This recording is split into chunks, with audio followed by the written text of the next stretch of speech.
محفوظ عابدی از هیئت نامبردار صاحب زمان هندی ها و پاکستانی مقیم بانکوک با ذکر صلوات علی محمد و آل محمد.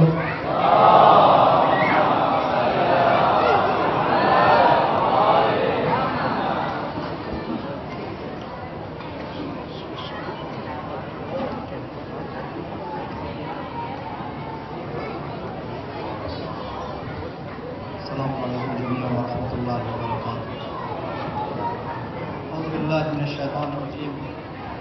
بسم اللہ الرحمن الرحیم.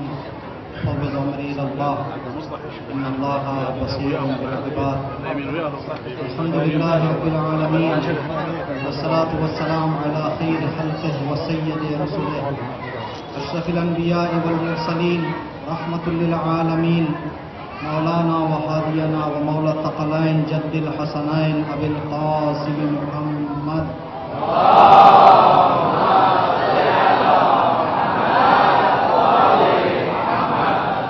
وعلى اہل بیتہ الطیبین الطاہرین لا سیما بقیۃ اللہ فی الارضین روحی و ارواح العالمین لتراب مقدمہ الفداء. اللہم عجل لولیک الفرج وجعلنا من خیر اعوانہ وانصارہ واللعنة على أعدائهم أجمعين.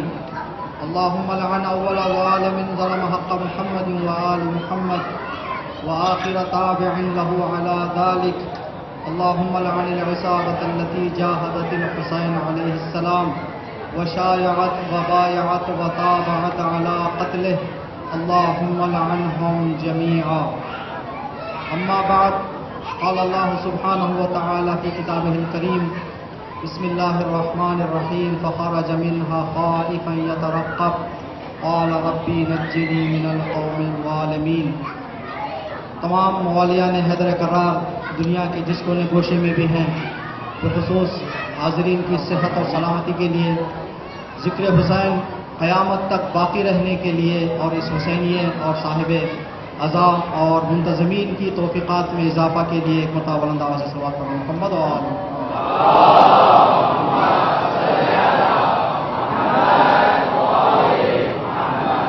عزیزان گرامی، ہم لوگ جو یہاں پہ جمع ہوئے ہیں، اگر ہمارے جمع ہونے پر نگاہ ڈالیں تو ہمارے چند رشتے ہیں. ایک انسانی رشتہ، ایک ایمانی رشتہ، اور ایک عزاداری کا رشتہ. رسول مکرم اسلام نے مدینہ ترک کیا، مدینہ چھوڑا، مکہ چھوڑا مدینہ بسانے کے لیے. جب مدینہ پہنچے پیغمبر مکرم اسلام تو آپ نے اسلامی برادری اور اسلامی اخوت کی بنیاد ڈالی. خاندانی رشتہ چھوٹا ہوتا ہے لیکن اسلامی رشتہ بڑا ہوتا ہے. مولا امام حسین نے کربلا میں اپنی شہادت پیش کر کے ایک نیا رشتہ ہمارے درمیان رکھا، جس کو رشتہ عزاداری کہتے ہیں، اور عزاداری کی شکل میں ایک رشتہ ہمارے سامنے امام نے پیش کیا. ان تینوں رشتوں کی طرف اگر ہم نگاہ ڈالیں تو سب سے مضبوط رشتہ جو ہے وہ رشتہ عزاداری کا ہے. اس لیے کہ ایک لمحے کے لیے فکر کریں، آپ صرف یہ سوچیں کہ اگر عزاداری نہ ہوتی تو کیا ہم یہاں جمع ہوتے؟ یا ہمارا یہاں جمع ہونا امام حسین کے صدقے میں ہے کہ امام نے ایک ایسا رشتہ ہمیں دے دیا کہ ڈھونڈتے پھرتے تلاش کرتے ہم لوگ ان ایام میں اور ایسے دنوں میں عزاداریوں میں اور اہل بیت کی مناسبتوں میں تیار ہو جاتے ہیں اور آ جاتے ہیں. پیغمبر مکرم اسلام کی ایک روایت ہے امام حسین علیہ السلام کے بارے میں. اس روایت کو عرض کرنے کے بعد انشاءاللہ کچھ ذکر مصیبت پیش کر کے آپ کی زحمت تمام کریں گے. رسول مکرم اسلام نے فرمایا کہ ان الحسین باب من ابواب الجنہ، کہ میرا حسین جنت کے دروازوں میں سے ایک دروازہ ہے. یعنی جو انسان حسین کی بارگاہ میں آ گیا ہے، اگر وہ جیسے حسین چاہ رہے ہیں ویسے رہ جائے تو اس کو سمجھنا چاہیے کہ وہ جنت میں ہے. ایک بزرگ عالم، ایک بڑے عالم نے جو علمی میدان میں بہت زیادہ ترقی جنہیں ملی اور پروردگار عالم نے انہیں بہت زیادہ توفیقات علمی میدان میں دی، انہوں نے اپنے ذہن میں یہ سوچا کہ تقریروں اور مجلسوں کو پڑھنے کے لیے بہت سارے علماء موجود ہیں، تو ہماری کیا ضرورت ہے ہم دوسرے میدان میں کام میں لگیں گے، کتاب لکھیں گے، کتابیں لکھیں گے، درس دیں گے، مجلس نہیں پڑھیں گے۔ ایک دن انہوں نے خواب میں دیکھا کہ قیامت وقع ہو گئی ہے اور لوگ جنت کو جانے کے لیے تیار ہو رہے ہیں۔ جنت کو جانے کے لیے مختلف دروازے ہیں، ہر دروازے پہ بھیڑ لگی ہوئی ہے اور فرشتے انسان کو جو پروندہ دے رہے ہیں ان کو مخصوص بتایا جا رہا ہے کہ آپ فلاں دروازے سے اندر جائیں۔ کسی کو نماز کے دروازے سے بھیجا جا رہا ہے، کسی کو روزے کے دروازے سے بھیجا جا رہا ہے، کسی کو حج کے دروازے سے بھیجا جا رہا ہے، کسی کو خیرات کے دروازے سے بھیجا جا رہا ہے، کسی کو صلہ رحم کے دروازے سے بھیجا جا رہا ہے۔ تو یہ عالم دین سے کہا گیا کہ آپ علم کے دروازے سے اندر جائیں۔ یہ کہتے ہیں کہ میں علم کے دروازے سے اندر جانے کے لیے جب قریب گیا تو میں نے دیکھا کہ صف بڑی لمبی ہے۔ میری نگاہ جب دائیں اور بائیں میں نے ڈالی تو کیا دیکھا کہ داہنے طرف ایک دروازہ ہے جس پر صف ہی نہیں ہے، بالکل خالی دروازہ ہے۔ تو یہ کہتے ہیں کہ میں نے چاہا کہ اپنی صف سے نکل کر اس دروازے پہ چلا جاؤں جو دروازہ خالی ہے۔ میں جب دروازے پہ پہنچا تو دروازے پر موجود نگہبان نے کہا کہ آپ اس دروازے سے اندر نہیں جا سکتے۔ کہا میں بہت بڑا عالم ہوں، کہا سر آنکھوں پر، لیکن اس دروازے سے آپ نہیں جا سکتے۔ کہا میں بہت بڑا نمازی ہوں، کہا نمازی ہوں سر آنکھوں پر، لیکن اس دروازے سے نہیں جا سکتے۔ کہا پھر یہ دروازہ کن لوگوں کے لیے ہے؟ کہا یہ دروازہ حسین کے عزاداروں کے لیے ہے، جو حسین کی عزاداری کرے گا وہ اس دروازے سے جائے گا۔ جب یہ عالم صبح خواب سے اٹھتے ہیں تو کہتے ہیں کہ شاید امام حسین کی طرف سے یہ بشارت مجھے ہو رہی ہے کہ نہیں، درس الگ چیز ہے، امام حسین کا ذکر الگ چیز ہے، کتابت الگ چیز ہے، امام حسین کا ذکر الگ چیز ہے۔ اب یہاں پر ایک سوال ہے، وہ سوال جو عزاداری کے دروازے سے جا رہے ہیں، نماز کا بھی دروازہ تھا لیکن ان کو عزاداری کے دروازے سے بھیجا جا رہا تھا، روزے کا بھی دروازہ ہے، بھیجا جا رہا ہے عزاداری کے دروازے سے، دوسرے نیک کاموں کے بھی دروازے ہیں لیکن بھیجا جا رہا تھا عزاداری کے دروازے سے۔ شاید اس خواب میں یہ بھی پیغام امام حسین ہم لوگوں کو دینا چاہ رہے ہیں کہ دیکھو عزاداری کے دروازے سے میں بلا کر یہ پیغام دینا چاہ رہا ہوں، ایک عزادار کو تمام خوبیوں کا نچوڑ ہونا چاہیے، یعنی عزادار وہ ہونا چاہیے جو نماز بھی ہو، روزہ بھی ہو، تمام نیک کاموں کے ساتھ جو اندر آئے وہ ہوتا ہے عزادار۔ دنیا کا دستور ہے کہ جب بھی دنیا میں کوئی انسان کسی کو آزادی دلاتا ہے تو اس کی یاد منائی جاتی ہے۔ جس طرح سے ہندوستان میں ہم گاندھی جی کو یاد کرتے ہیں، پاکستان میں محمد علی جناح کو یاد کیا جاتا ہے، جمہوریہ اسلامی ایران میں امام راحل امام خمینی کو یاد کیا جاتا ہے۔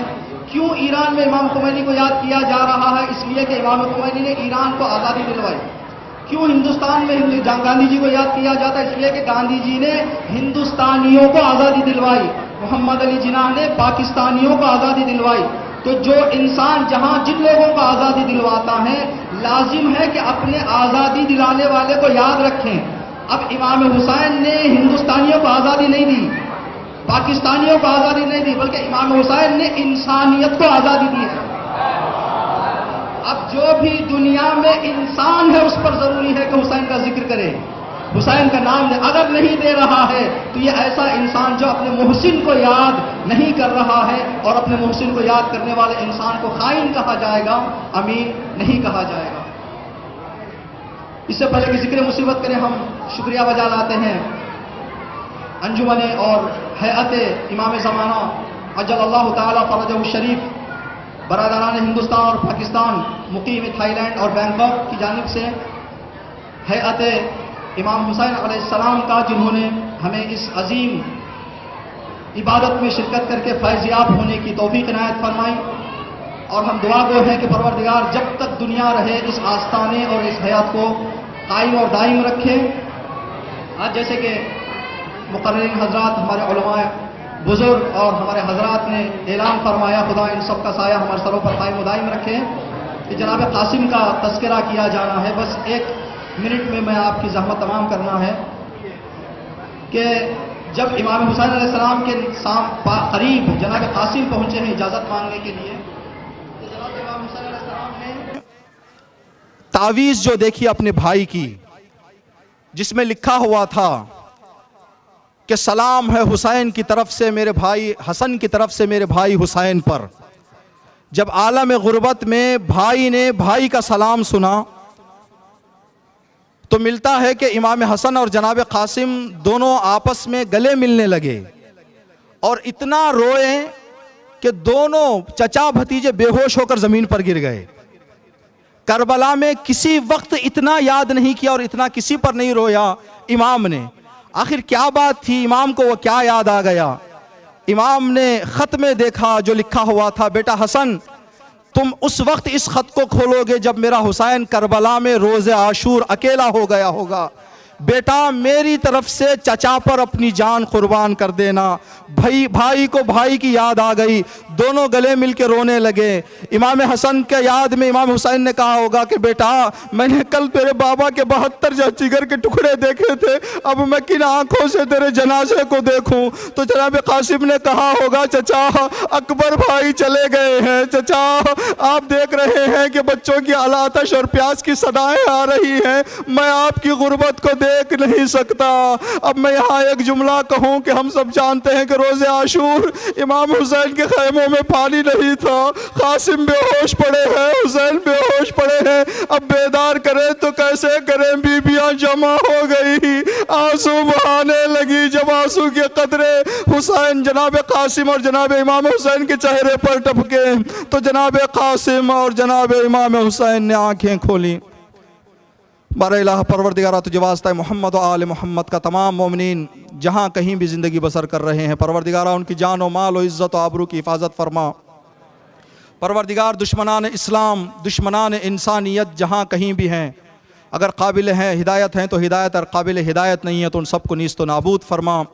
پروردگار تمام مشکلات کا حل تیرے 12ویں امام کا ظہور ہے۔ پروردگارہ تجھے واسطہ محمد و آل محمد کا منتخب خون حسین فرزند زہرا حضرت امام مہدی کے ظہور میں تعجیل فرما، ہم سب کو امام کے خاص آوان و انصار میں شمار فرما۔ الا لعنت اللہ علی القوم الظالمین۔